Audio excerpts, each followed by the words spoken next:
This is Rap the News.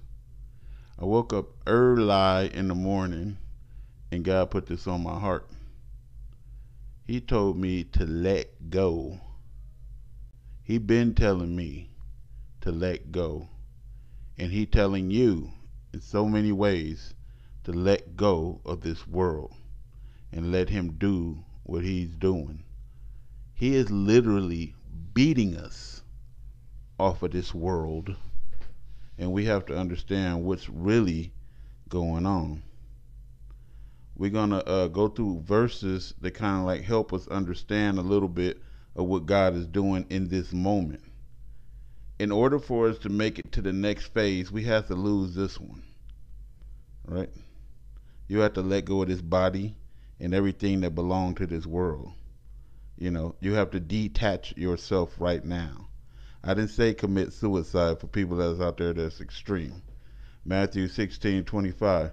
Whoever wants to save his life has to lose it.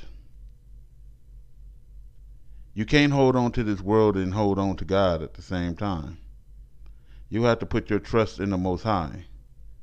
But whoever loses his life, sells this world, will find it. It's either you're going to sell your soul or you're going to sell this world. What are you selling your soul for? The goods of this world.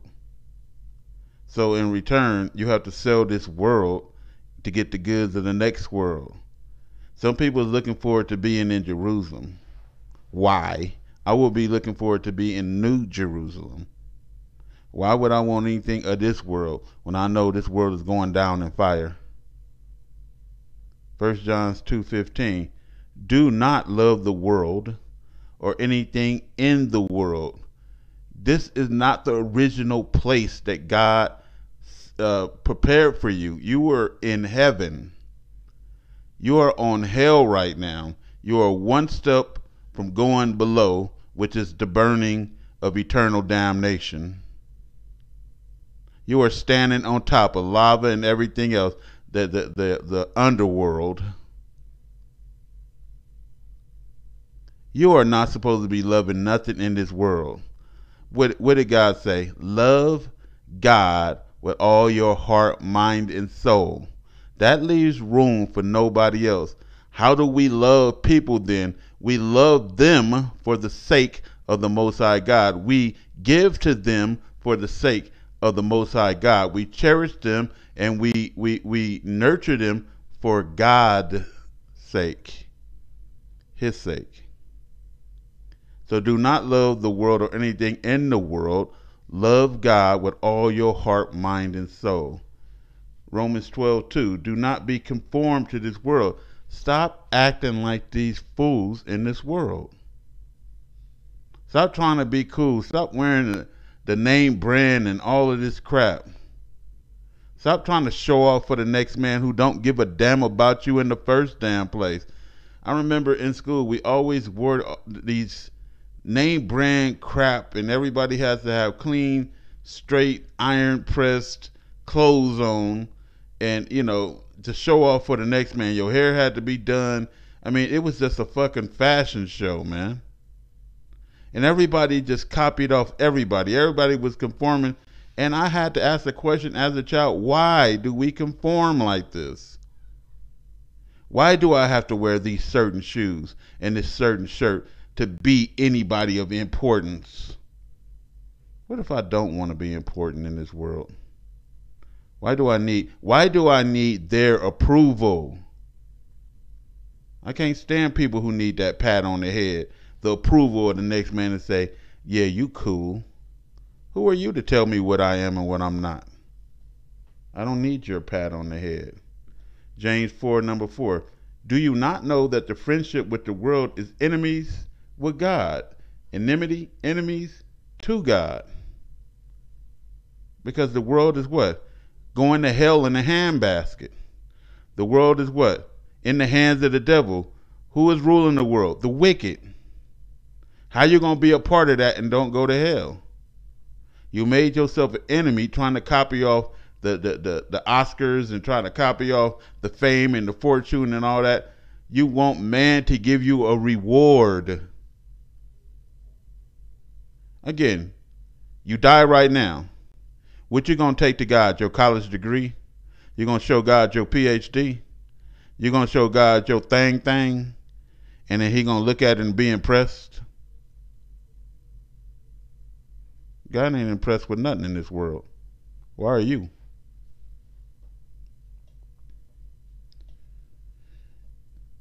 Matthew 13:22. And before I say that, you know, I'm one who get bored with a lot of shit. I get bored with people. I get bored with things. I'm not easy. Like, you can't captivate my mind. The only thing has ever captivated my mind was God. Everything else is a fail. The only person who ain't never left me was God. The only person who never let me down was God. The only person who ever been sincere to me in my whole life was God. Ass whooping after ass whooping that He gave me, He said those ass whooping was coming, and His words is true. And then I had to stop experiencing the ass whooping side of life and get to the blessed side of life. I had to stop looking at God as the enemy and look at God as the friend. Look at God as the helper. Look at God as my salvation. Look at God as my power and my strength and my elevation. I had to start looking at God right, because it's a balance system. If I'm looking at God like the almighty smiter, that's why my ass was getting tax collected. But when I start loving God, it doesn't matter what God let happen in my life. I know He is going to help and take care of me. And like I said, I am going through bloody damn hell right now. I swear to God on my life. And I could give a fuck because I know I'm paying for my sins. We got to pay for them, folks. It's time to leave this damn garbage can. Who get that? The seed falling among the thorns refers to someone who hears this word. But the worries of this life and the deceitfulness of wealth choke the word right out of their ass. You're so worried about how you're going to pay your bills next. You're so worried about somebody going to drive by on you. You're so worried about this and so worried about, and these are the symptoms. You're so worried about the earthquake. You're so worried about somebody coming in and snatching you out and forcing a shot on you. These are symptoms. We have no worry in reality except for hellfire. That is the only reality, is hellfire, besides God Himself. We need not worry about, and I said again, we need not worry about things in this life. Like the book says, don't fear the man who can kill your body. Fear the one who is able to kill the body and the soul in hell for eternity. That's who you fear. We got to stop fearing men. And so you so worried about your bills. You so worried about your life. You so worried about what you're going to eat tomorrow. And God told us not to worry about that. The birds don't worry about that. They trust the Most High God. Right? You mean the bird have more faith than you in God? You know, he ain't got no cash where he going to stack up some stuff on the side. 1 Corinthians 3:19. For the wisdom of this world is foolishness with God. Again, you ain't handing God a PhD at judgment. He don't care about your Lamborghini and your Bugatti and your Ferrari. He don't care about your G-Wagon. What did God care about? Did you or did you not obey me? The end. If you didn't, go to hell. That's all. It's from the beginning. Didn't I tell you not to eat from that damn tree? Go to hell. And we're on hell right now. We're on hell right now. We went to hell, and you trying to make a life on hell? You're a fucking moron. And I have to put it bluntly. Stop trying to make a life on this damn earth. It is hell. The book refers to this place as the lower hell. This place and all its works will be burned in the lake of fire. It becomes what it is, hell.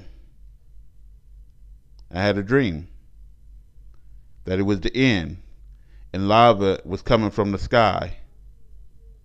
and I was guiding my family and some others, you know, and God was guiding me, and we came to an end of something, and I knew that we couldn't go any further from where we were.